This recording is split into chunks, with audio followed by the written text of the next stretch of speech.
Shabbat Shalom. Shabbat Shalom. What a special Shabbat. It's always exciting when the Torah comes out, and even more exciting when 2 and then 3. There's something that is so exciting. So we really open our hearts to our Torah this morning. And it feels so great to be back with everyone. I have not stood up here on a Shabbat morning in a very long time. So Hanukah Sameach to everyone, and Chodesh Tov, Shabbat Shalom. I did it in the opposite order. That's okay. So a few weeks ago, Jeremy and I took our children to the playground, and it was a pretty brisk morning, so we were only sharing the playground with one other family. This was in Riverside, in the park on 97th Street. And as Jeremy was running around with our 2-year-old, the other little girl that was in the park, she could not have been older than 4 years old, was playing a game with her father. And her father was the monster, and she was hiding from the monster, and she was hiding on the top part of where the slide is. And she looked over at Jeremy and said, "Come up here so the monster doesn't get you." She pulled him into the game. And so Jeremy played along, and he jumped up there with her onto the playground, and she was talking to him in her 4-year-old small talk, and all of a sudden, unprompted, she looks at him and she says, "I'm Jewish." And he smiles, exactly like everyone here. He smiles, he laughs, and then she looks at him very seriously and she says, "But shh, it's a secret. Don't tell my father."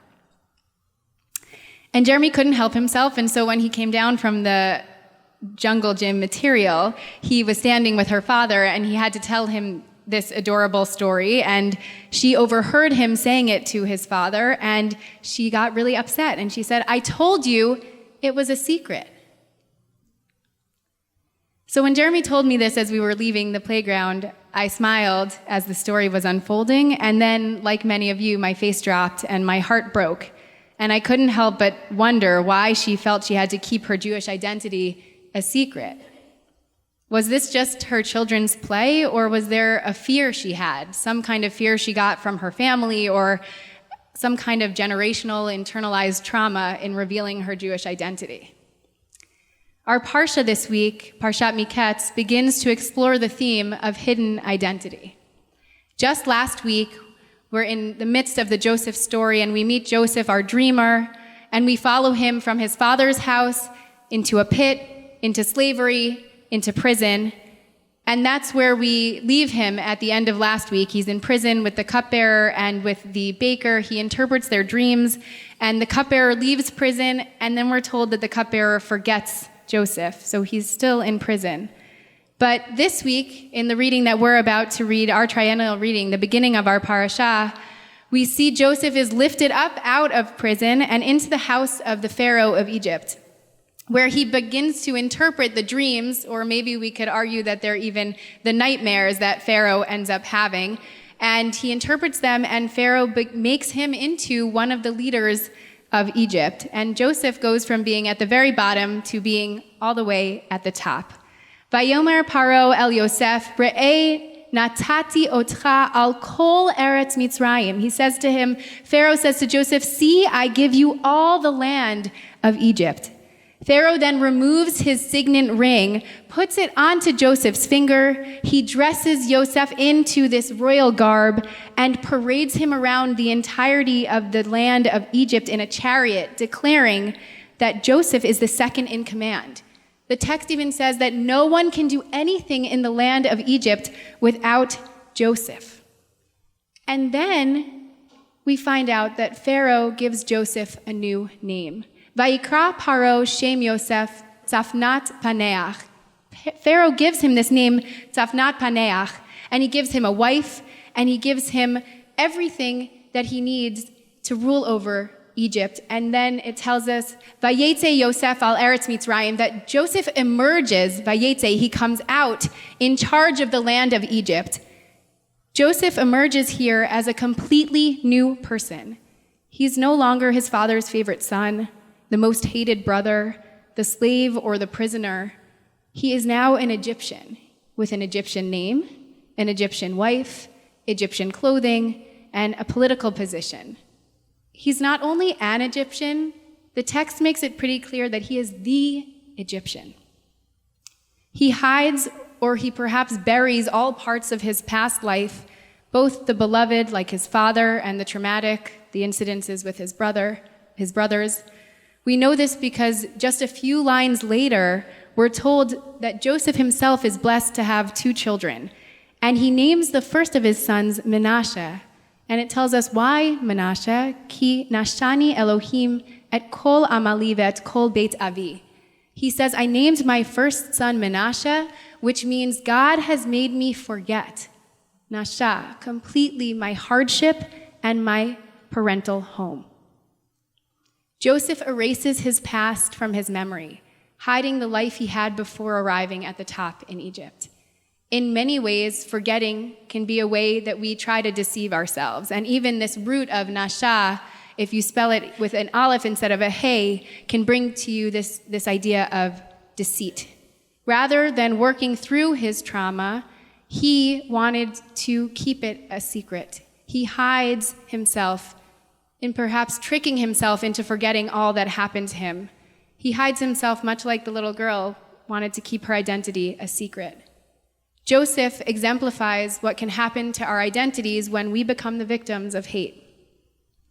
Hate or bigotry of any kind can push all who are hated or attacked into hiding, into feeling we must try to camouflage ourselves into the world around us, either physically, which I recognize is a privilege. Not everyone can physically hide what it is that people hate about them, whether it's the color of their skin, a physical disability, or we end up having to do this culturally.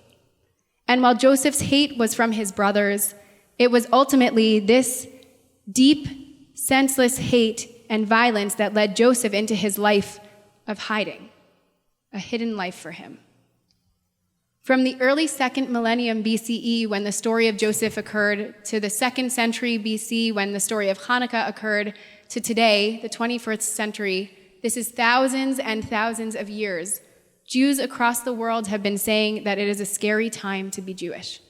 And we add ourselves to this list. I sadly stand up here and say, it is a scary time for us to be Jewish. I don't need to remind you of how anti-Semitism continues to rise. It's seeping into our news and our lives on a very, very regular basis.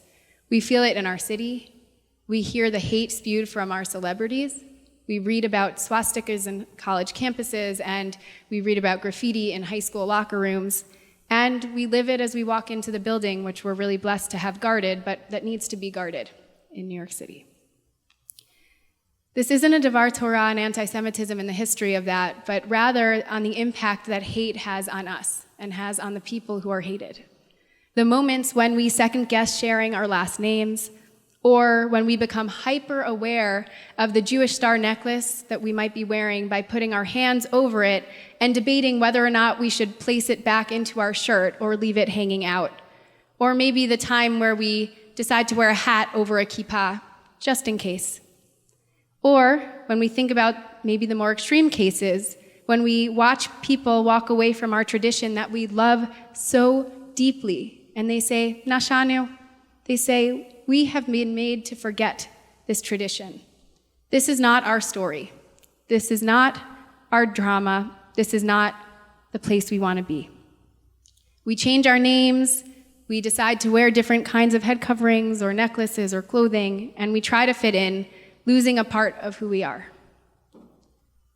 And this is not to say, and this is incredibly important, that we shouldn't embrace the culture and the world around us. Adarabba, as the rabbis would say. Completely on the contrary. I live a religious life, and we as a community strive to live a life where modernity and tradition continuously enhance one another. It's not one or the other. But it is to say that there are the times we are pushed away from the tradition and who we are out of fear. Either a current fear that we feel or an intergenerational fear. And sadly, this is not a unique response to Jew hatred, but this is what happens over time with any senseless hatred.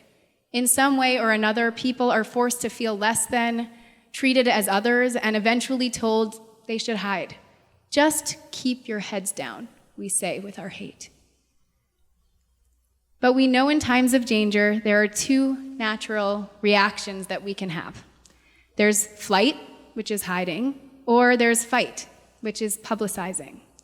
These are both modeled for us this week. The Parsha that we read, Miketz, is always around the time of Hanukah, always on Shabbat Hanukah. And Hanukah gives us one model of this, and Miketz gives us another model. Our Parsha gives us one path of how to deal with our identity in a world of hate, and the Maccabees and the story of Hanukah gives us a powerful alternative. In a time when the Syrian Greeks wanted our ancestors to stop practicing as Jews, they said, hide who you are. They destroyed the temple. They said, no longer serve your God, because you can't. You don't have your temple. The Maccabees decided to fight. Not only did they fight, but they rededicated the temple, and they kept our tradition going. We reenact this very fight, not physically. This is not about physical fighting, but we emotionally reenact this fighting by putting our Chanukiot in the windows, which I shared last night, declaring that we are here. We are not afraid to be who we are. The mitzvah of lighting the Hanukkah candles comes with a conversation in the Gemara where it says, Pirsomi Nisa. It says, publicize this miracle. We have to. The halakha, the law says to us, you have to put it in a place that is a window or in a doorway. If anyone's been in Israel, you can see people have little cubbies that they can keep the Hanukah in right outside of their doors so that everybody walking by can see it. Even the timing of when we light our Chanukiot is about other people seeing it. We're told that it's not just about Jewish people seeing it, but non-Jews alike. All the people in the world should be seeing this. The lighting is just as much for our own spiritual value as it is a proclamation of identity and faith for the outside world. President Biden reinforced this idea at the annual lighting this past Sunday when he condemned anti-Semitism, proclaiming that there is no place for any evil or hate in the United States. President Biden continued, he said, I recognize your fear, your hurt. You're worried that this violent venom is becoming too normal. As your president, I want to make this clear. Silence is complicity. We must not remain silent. The lights of our Chanukiah remove a thick cloud of darkness, pushing us to reveal ourselves even if we want to remain hidden, pushing us to shine brightly and to peacefully and proudly fight against hate. They remind us to reveal our true selves even in a time when we feel like hiding, and they flicker saying, find your voice. Don't stay silent. Be the light we need in the world, both for your people and for everyone else who experiences hate.